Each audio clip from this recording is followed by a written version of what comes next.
Hello friends, एक बार फिर आपका स्वागत है हमारे चैनल सक्सेस रिडिफाइंड पर। आज हम बक्सर के युद्ध के बारे में जानेंगे, जो कि भारतीय इतिहास का एक सबसे महत्वपूर्ण युद्ध में से एक है। यही वो युद्ध है जिसके बाद यह क्लियर हो गया कि अंग्रेज ही भारत पर राज्य करेंगे। और वो कैसे हुआ और किन कारणों से भारतीय शासक कुछ नहीं कर पाए, इसके बारे में हम लोग जानेंगे, समझेंगे। और इन एग्जाम को पॉइंट से हम लोग क्या क्वेश्चन बनता है उसके बारे में जानेंगे। और एक एक चीज आपको इस प्रकार से समझा दिया जाएगा जिससे कि किसी भी एग्जाम में आप इससे संबंधित कोई भी क्वेश्चन मिस नहीं कर सके। तो आप आइए जानते हैं, देखते हैं बक्सर का युद्ध क्या था। बक्सर का युद्ध जो है यह हुआ था 1764 में। 1764 में यह युद्ध हुआ था। और ये अगर तारीख भी कभी कभी एग्जाम में पूछ देता था, 22-23 अक्टूबर 22 अक्टूबर से 23 अक्टूबर 1764 के बीच में बक्सर जो है वो बिहार का एक जिला है, आरा के आगे, और यूपी के बॉर्डर पर यह एक जिला है, बिहार और यूपी के बॉर्डर पर। और यहीं पर जो है बक्सर के मैदान में यह युद्ध हुआ था। तो इस युद्ध का बहुत ही बड़ा सिग्निफिकेंट है। और एक्चुअल में रियल में ब्रिटिश शासन की स्थापना इसी युद्ध से मानी जाती है, क्योंकि इससे पहले जो युद्ध हुआ था, प्लासी का युद्ध, वह सिर्फ एक छोटा सा सैनिक झड़प था। उसमें मतलब क्या था कि उसमें मीर जाफर जो सिराजुद्दौला जो उस समय बंगाल के नवाब था, वो धोखा दे देता है, वो रॉबर्ट क्लाइव से मिल जाता है। और वो धोखा देने के कारण जो है वो मतलब जीत जाता है रॉबर्ट क्लाइव। तो प्लासी का युद्ध एक प्रकार से षड्यंत्र था, वो युद्ध नहीं था। वो षड्यंत्र करके अंग्रेजों ने वो जीत हासिल कर ली थी, तो इसलिए उसको रियल सेंस में जीत नहीं माना जाता है। और वो तो घूस देकर क्या क्या करके, आपको प्लासी का युद्ध पर मैंने वीडियो बनाया है, वो आप देख लीजिएगा पहले, क्योंकि ये प्लासी का युद्ध होने के कारण ही बक्सर का युद्ध हुआ था। तो प्लासी का युद्ध भी बहुत ही महत्वपूर्ण टॉपिक है, तो वो आप देख लीजिएगा पहले। और बक्सर का युद्ध जो है, तो आप देखिए इसको कैसे किया गया था, आखिर क्या कारण था। जब प्लासी के युद्ध में अंग्रेज जीत ही गए थे, तो फिर बक्सर के युद्ध का नौबत कैसे आ गया। उसके कारण यह था कि जब 1757 में, इसका बैकग्राउंड समझ लेते हैं। 1757 में जब प्लासी के युद्ध में अंग्रेज जीत गए, तो उन्होंने मीर जाफर को बंगाल का नवाब बना दिया। ठीक है, मीर जाफर नवाब बन गया। और अंग्रेज एक्चुअल में सत्ता तो कंपनी के हाथ में थी।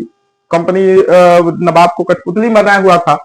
मीर जाफर से जो है जो गुप्त संधियां की गई थी, और जो अंग्रेज उसको जितवाए थे, इसके एवज में बहुत पैसा उससे लिया गया। करीब 3 करोड़ रुपया मीर जाफर का खर्च हुआ इसमें कंपनी को पैसे दिए गए करोड़ रुपया से ज्यादा। उसके बाद 20 लाख रुपया तो सिर्फ पर्सनली दे दिया गया रॉबर्ट क्लाइव को। इसके अलावा जो है वाटसन जो था, उसको भी 20 लाख रुपया मिला। इसके अलावा जो है वहां के धनाढ़ व्यापारी वगैरह जो कि इसमें शामिल थे इस षड्यंत्र सब में, उस सबको पैसे दिए गए। तो सभी को पैसे मिलाकर उसके बाद सेना जो है सरकारी मतलब मीर जाफर के खर्च पर रखा जाने लगा अंग्रेजों के द्वारा। तो ये सबको मिलाकर के करीब 3 करोड़ से ज्यादा रुपया खर्च हो गया। कंपनी का नवाब का खजाना खाली हो रहा था, कंपनी का भर रहा था। तो इसके कारण मीर जाफर धीरे धीरे देखा कि हमारे हाथ में तो कुछ भी नहीं है, कंगाल बनते जा रहे हैं।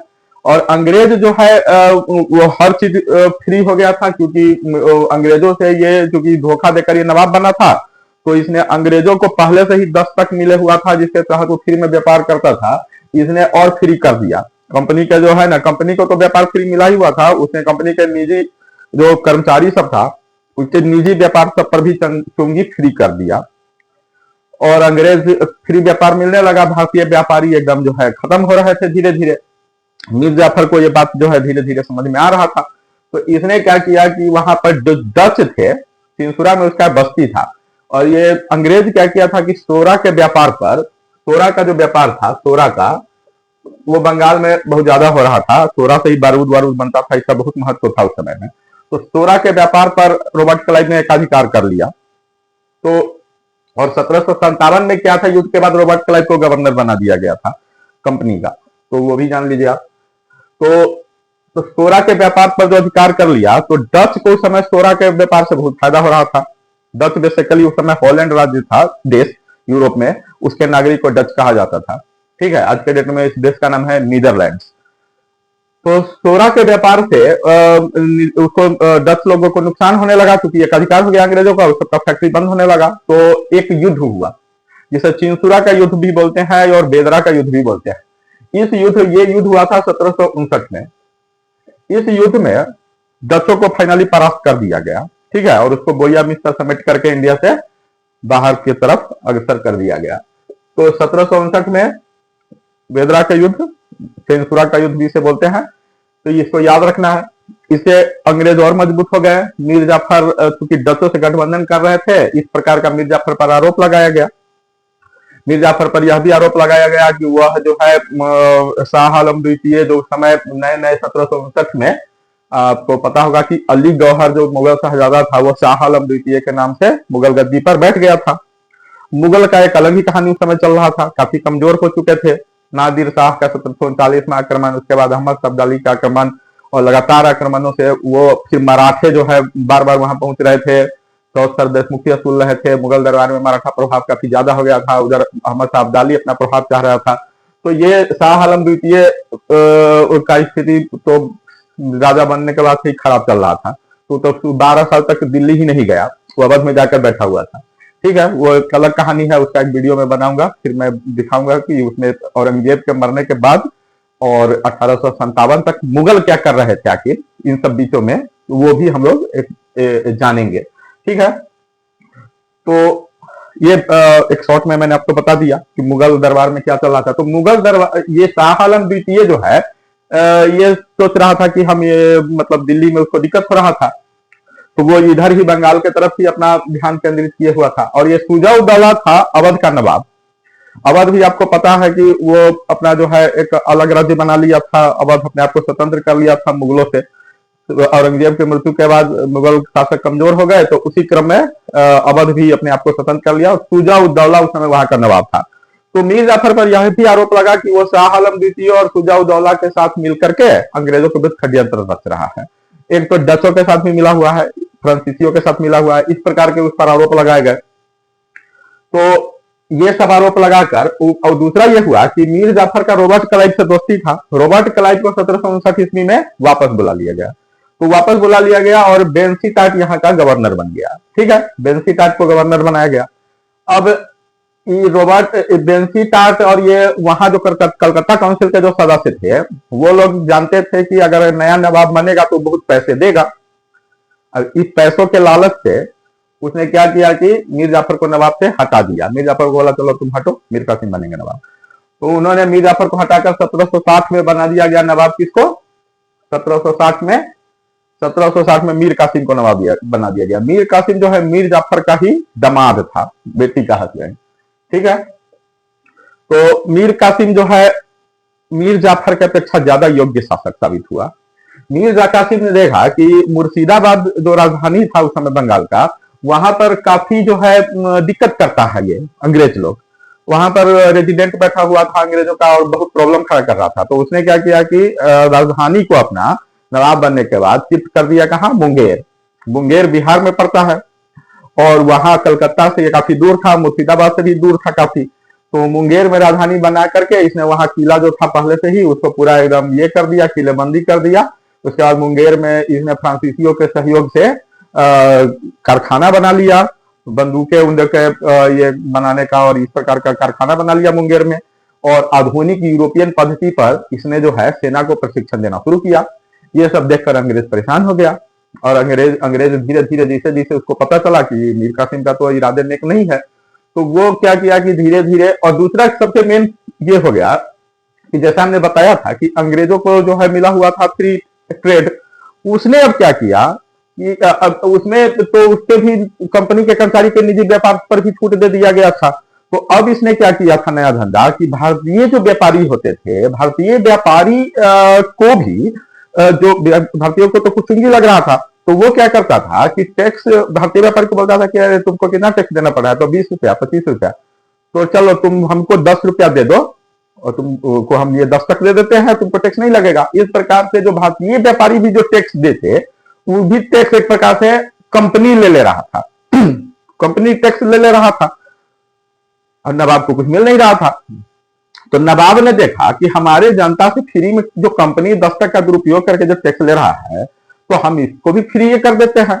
बहुत अच्छा कदम था। इसका अंग्रेज विचारक का भी इसका समर्थन किया है कि ये तो भाई नवाब अपने प्रजा को अगर टैक्स फ्री कर रहा है तो उसमें कंपनी का क्या लेना देना है, कंपनी को तो टैक्स फ्री पहले से था। लेकिन अंग्रेजों ने देखा कि अरे इससे तो क्या हुआ कि भारतीय भी फ्री में ट्रेड करने लगे, अंग्रेजों को तो दिक्कत हो गया इससे। तो उसने जो है उसके बारे में तो ये लोग कुछ कर नहीं सकता था, लेकिन मीर कासिम को ये लोग समझ गया कि ये सुधारवादी आदमी है, इससे जो है दिक्कत होगा। और मीर कासिम वो सब कर जो फ्री था वो सब हटा दिया और दूसरे टाइप के कर लगा दिए जो कंपनी पर भी लगता था, भारतीय पर भी और अंग्रेज पर, सब पर। अंग्रेज सबको इससे दिक्कत हो गया, ये तो बहुत होशियार आदमी है, ऊपर से फ्रांसीसी। और मीर कासिम ने शाह आलम द्वितीय, शुजा-उद-दौला इस सबसे भी गठबंधन कर लिया था। ये सब देखते हुए 1763 ईस्वी में ये देखा कि मीर कासिम युद्ध का तैयारी कर रहा है, अंग्रेज भी उधर युद्ध का तैयारी कर रहा था। तो मीर कासिम को धीरे धीरे मुंगेर से भी भगा दिया गया और मुंगेर से वो पटना चला गया, पटना से फिर वो इलाहाबाद चला गया, मतलब वहां अवध चला गया। तो ये सब कर रहा था, मीर कासिम भाग गया। मीर जाफर को 1763 में वापस नवाब बना दिया गया। मीर जाफर तो उसका अंग्रेजों का जो कुत्ता था, तो वापस मीर जाफर को नवाब बना दिया गया। मीर कासिम जो है ये शाह आलम द्वितीय और शुजा-उद-दौला, शाह आलम द्वितीय जैसा मैंने बताया कि मुगल दरबार में षड्यंत्र चल रहा था, उस षड्यंत्र सब में इमादुल मुल्क जो इनका मंत्री था, इमादुल मुल्क, बहुत इंपॉर्टेंट नाम है इमादुल मुल्क, इमादुल मुल्क नाम के जो मंत्री था उससे परेशान होकर के शाह आलम द्वितीय जो है अवध भाग आया और अवध के दरबार में शुजा-उद-दौला के यहाँ ही शरण लिए हुआ था। तो ये भागा गया शुजा-उद-दौला के पास, वहीं पर शाह आलम भी था। इस सबसे जो है मिलकर इसने मीर कासिम ने एक ट्रिपल अलायंस बनाया और ये तीनों मिलकर कहा कि बिहार पर आक्रमण करते हैं। तो बिहार पर आक्रमण करने, मतलब बंगाल के क्रम में बिहार पर पहले, क्योंकि बिहार पहले पड़ रहा था, तो इधर अंग्रेज पहले से तैयार था, अंग्रेजी सेना इधर से गई, उधर से वो लोग आया और बिहार में बक्सर के स्थान पर एक युद्ध हुआ। इस युद्ध में ये 22 से 23 अक्टूबर के बीच में हुआ। इसमें नवाब का तीनों मिलाकर के बहुत बड़ी सेना थी, इधर से कंपनी का सेना था। कंपनी ने जो है निर्णायक युद्ध में, जिसमें हजारों लोग मारे गए दोनों तरफ से, उसमें जो है अंत में अंग्रेज जो है जीत गए और बक्सर का युद्ध काफी निर्णायक युद्ध साबित हुआ, क्योंकि पलासी में तो मतलब कहा गया कि वो षड्यंत्र था, वही 50,000 का नवाब का सेना युद्ध ही नहीं लड़ा, तो 3,000 का 3200 का सेना क्लाइव का जीत गया, क्योंकि उसका मीर जाफर जो मेन सेनापति था वो जो है धोखा दे दिया। लेकिन यहां पर किसी ने धोखा नहीं दिया। बक्सर में तो तीनों सेनाएं थी, मीर कासिम की सेना, शुजा-उद-दौला की सेना और शाह आलम द्वितीय मुगल सम्राट की सेना। तीन सेना मिल करके भी अंग्रेजों को नहीं हरा पाए और अंग्रेज उन्हें बुरी तरह परास्त कर दिए। तो इससे क्लियर हो गया कि अंग्रेजी सेना काफी सर्वोच्च सेना है, सर्वश्रेष्ठ सेना है इंडिया के लिए। और तो बक्सर का युद्ध ज्यादा निर्णायक है। जैसे क्वेश्चन पूछेगा आपसे यूपीएससी या बड़े एग्जाम्स में, वहां पर ये क्वेश्चन पूछे जाते हैं कि कौन सा ज्यादा निर्णायक युद्ध है, पलासी या बक्सर? तो आंसर होगा बक्सर। बक्सर का युद्ध ज्यादा निर्णायक युद्ध था, क्योंकि इसने साबित कर दिया अंग्रेज जो है ज्यादा मजबूत है, क्योंकि इसमें किसी ने धोखा भी नहीं दिया था, षड्यंत्र भी नहीं किया था। इसमें तीन सेनाएं थी, फ्रेश सेनाएं लड़ी है, बक्सर में निर्णायक युद्ध हुआ है। तो समझ गए आप कुल मिलाकर कि बक्सर का युद्ध कितना इंपॉर्टेंट। तो बक्सर का युद्ध हो गया, खत्म हो गया। बक्सर के युद्ध में अंग्रेज जीत गए। तो ये खबर जब इंग्लैंड पहुंची तो वहां लोगों ने कहा कि अच्छा ये क्लाइव ही चूंकि सबसे मेन जो है वहां था, उसी ने सबसे पहले पलासी में जीता था और ये सारा युद्ध उसी ने जीता था। फिर मद्रास तरफ भी उसने कर्नाटक के द्वितीय युद्ध वगैरह में काफी योगदान दिया था। फिर तृतीय युद्ध में बंगाल से सेना भेजा था। तो ये सब जो किया था उसने, तो देखा गया कि असली में भारत में संस्थापक जो है अंग्रेजों ने माना रॉबर्ट क्लाइव को। लेकिन जो है एक और क्वेश्चन पूछा जाता है कि बक्सर के युद्ध में अंग्रेजी सेना का नेतृत्व किसने किया? तो बक्सर के युद्ध में बक्सर के युद्ध में हेक्टर मुनरो ने नेतृत्व किया। हेक्टर मुनरो एक बहुत ही योग्य सेनापति था और उसको स्पेशली बक्सर के युद्ध में जो है सेनापति बना करके भेजा गया था। तो हेक्टर मुनरो तो पूछा जाता है कि प्लासी के युद्ध में कौन थे अंग्रेजी सेनापति? तो रॉबर्ट क्लाइव। बक्सर के युद्ध में कौन थे? तो हेक्टर मुनरो। लेकिन जीत भले ही हेक्टर मुनरो को मिला था, लेकिन अंग्रेजों ने यह कहा, जो उसका लंदन में जो डायरेक्टर्स बैठे हुए थे, उनका कहना था कि नहीं, असली तो रॉबर्ट क्लाइव है संस्थापक, इसीलिए जो संधि करना है, क्या हमको चाहिए नहीं चाहिए, ये क्लाइव ज्यादा अच्छी तरह से जानते हैं, क्योंकि उनको ज्यादा समझ है भारतीय परिवेश का, क्योंकि वहां पर 20-25 साल काम करके वो गए हुए हैं। तो इसलिए क्लाइव को वापस भेजा गया, जिसे क्लाइव की दूसरी सूबेदारी भी कहते हैं। तो क्लाइव को वापस भेजा गया, इसलिए संधि करने के लिए इलाहाबाद में, क्योंकि वहीं पर शुजा-उद-दौला और शाह आलम द्वितीय को पकड़ के वहीं रखा गया था अंग्रेजों के द्वारा। तो इलाहाबाद में एक संधि हुई, कब हुई? 12 अगस्त 1765 और 16 अगस्त 1765, दो संधियां हुई। ठीक है, इलाहाबाद की पहली संधि 12 अगस्त 1765 ईस्वी को हुई, यह हुई थी शाह आलम द्वितीय मुगल सम्राट के साथ।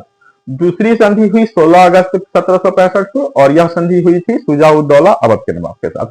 तो ये याद रखना है मित्रों कि इलाहाबाद में दो संधियां हुई थी। संधि किसने किया था? रॉबर्ट क्लाइव ने।